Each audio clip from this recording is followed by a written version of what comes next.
আনোয়ার আলী যে ভারতীয় ফুটবল সার্কিটে খুবই পরিচিত একটি নাম। এই মরশুমে ভারতীয় ফুটবলের অন্যতম চর্চিত প্লেয়ার হচ্ছেন এই আনোয়ার আলী। 24 বছর বয়সী এই ভারতীয় ডিফেন্ডার আনোয়ার আলী সে তার ফুটবল জীবনটা শুরু করে মিনার্ভা পাঞ্জাব একাডেমি থেকে। 2018-19 মরশুমে তিনি আইএসএল ক্লাব মুম্বাই সিটি এফসিতে যোগ দেন মিনার্ভা পাঞ্জাব থেকে লোন ডিলে। তারপর 2020-21 মরশুমে মোহামেডান স্পোর্টিং দলের হয়ে মাঠে নামেন তিনি। মোহামেডান স্পোর্টিংয়ে তার মরশুম শেষ করে শারীরিক অসুস্থতার কারণে দীর্ঘ 1 বছরের জন্য মাঠের বাইরে থাকতে হয় এই আনোয়ার আলীকে। তারপর দীর্ঘ 1 বছর কঠোর পরিশ্রম করে আবারও মাঠে ফেরেন এই আনোয়ার।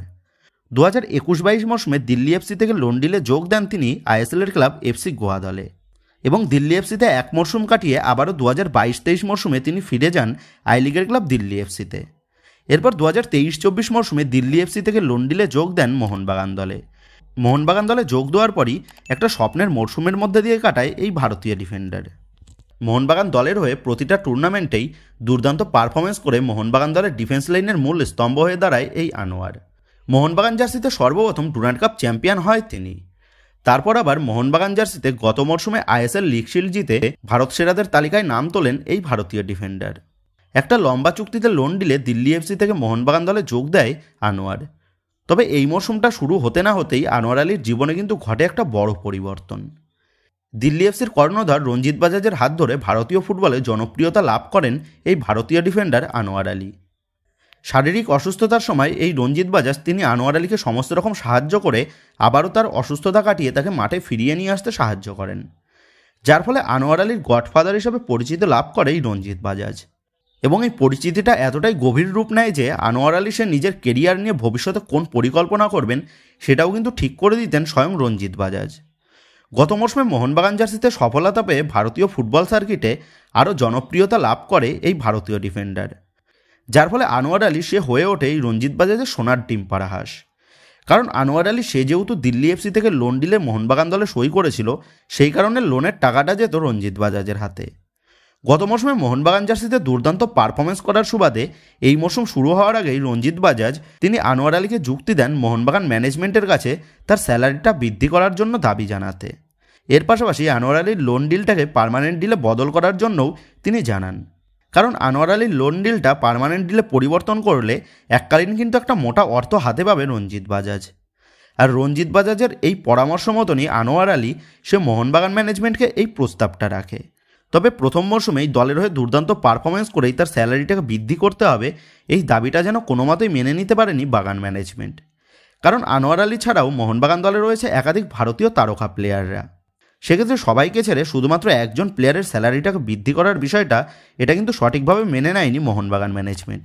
কারণ যদি একজনের স্যালারি বৃদ্ধি হয় তাহলে কিন্তু পরবর্তীতে দলের আরও বাকি প্লেয়াররাও এই একই দাবি করবেন, যার কারণে ভবিষ্যতে দলের প্লেয়ারদের মধ্যে ও ম্যানেজমেন্টের মধ্যে একটা ঝামেলার সৃষ্টি হতে পারে, তেমনটাই কিন্তু মনে করেছিলেন মোহনবাগান ম্যানেজমেন্ট। কারণ একজনের স্যালারি বৃদ্ধি হলে বাকিরাও কিন্তু এই একই দাবিটাই তুলবে। আর এই স্যালারি বৃদ্ধির বিষয়টা যে একটা মরশুমের মধ্যেই সীমাবদ্ধ থাকবে সেটাও কিন্তু নয়।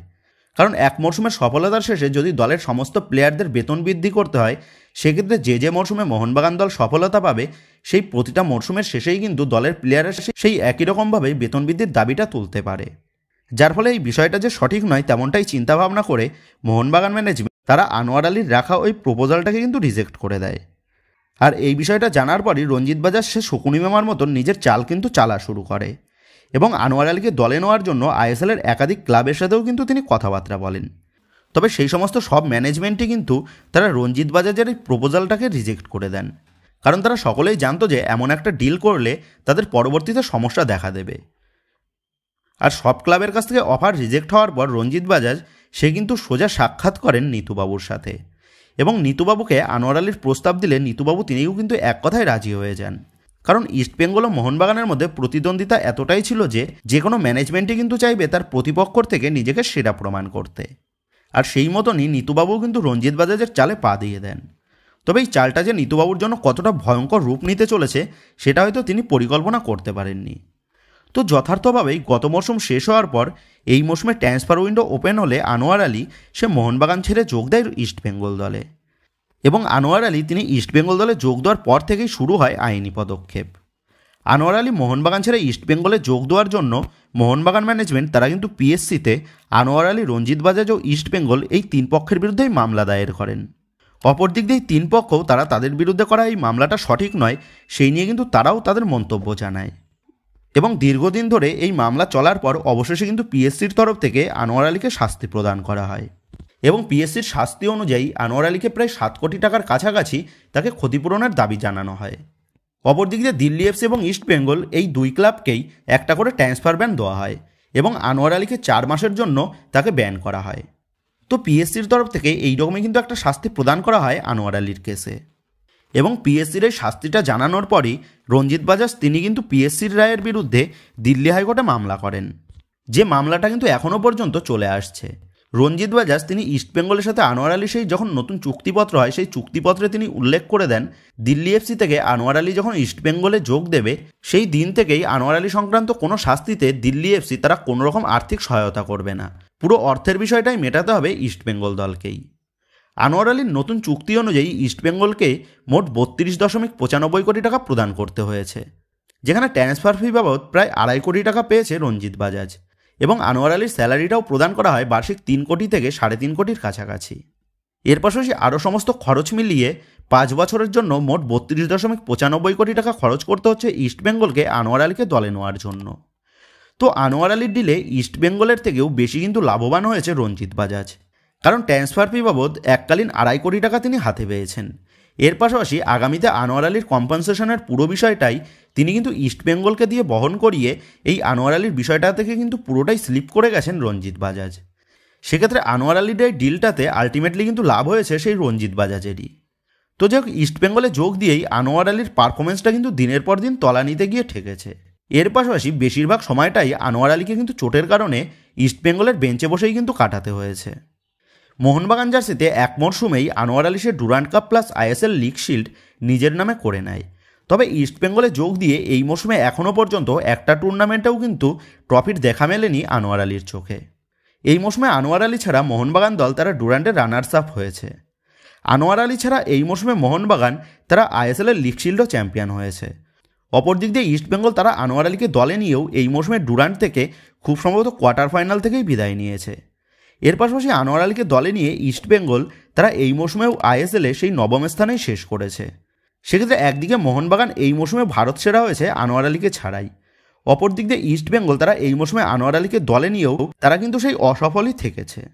তো ইস্টবেঙ্গল দলে যোগ দেওয়ার পর আনোয়ার আলী সে প্রেস কনফারেন্সে বলেছিল ইস্টবেঙ্গল ও মোহনবাগানের মধ্যে বহুত জ্যাদা ডিফারেন্স হয়। সেক্ষেত্রে সত্যিই যে মোহনবাগান ও ইস্টবেঙ্গলের মধ্যে বহুত জ্যাদা ডিফারেন্স সেটা কিন্তু আবারও পরিলক্ষিত। তো আনোয়ার আলীর এই ট্রান্সফারের বিষয়টা নিয়ে চিরদিনই কিন্তু দুই প্রধানের মধ্যে একটা দ্বন্দ্ব থেকেই যাবে। তবে সবথেকে বড় বিষয় হচ্ছে চোট আঘাত ও খারাপ পারফরমেন্সের কারণে ভারতীয় ফুটবলের এই উদীয়মান ডিফেন্ডার আনোয়ার আলী সে ধীরে ধীরে যে নিজের পারফরমেন্সের গ্রাফটাকে ডাউন করছে সেটা কিন্তু বলাই যায়, যেটা কিন্তু তার নিজের কেরিয়ার প্লাস ভারতীয় ফুটবলের জন্যও একটা বড় সমস্যার কারণ হয়ে দাঁড়াতে পারে, সেটা কিন্তু তোমরা বলতেই পারো। সেক্ষেত্রে এখন এটাই দেখার বিষয় হবে আনোয়ার আলী সে কত শীঘ্রই নিজের পুরনো পারফরমেন্সে নিজেকে মেলে ধরতে পারে। তো যাই হোক বন্ধুরা, এই ভিডিওতে গুরুত্বপূর্ণ টপিকটা নিয়েই তোমাদের মধ্যে আলোচনা করার ছিল। তো আশা করি ভিডিওটা তোমাদের ভালো লেগেছে। তো যদি ভিডিওটা ভালো লেগে থাকে তাহলে ভিডিওতে লাইক দিয়ে চ্যানেল সাবস্ক্রাইব করে পাশে থাকা বেল আইকনটা অবশ্যই প্রেস করে দিও। তো বন্ধুরা, এই ভিডিওটা এটুকুই ছিল। তো আসি বন্ধুরা, দেখা হচ্ছে পরের ভিডিওতে।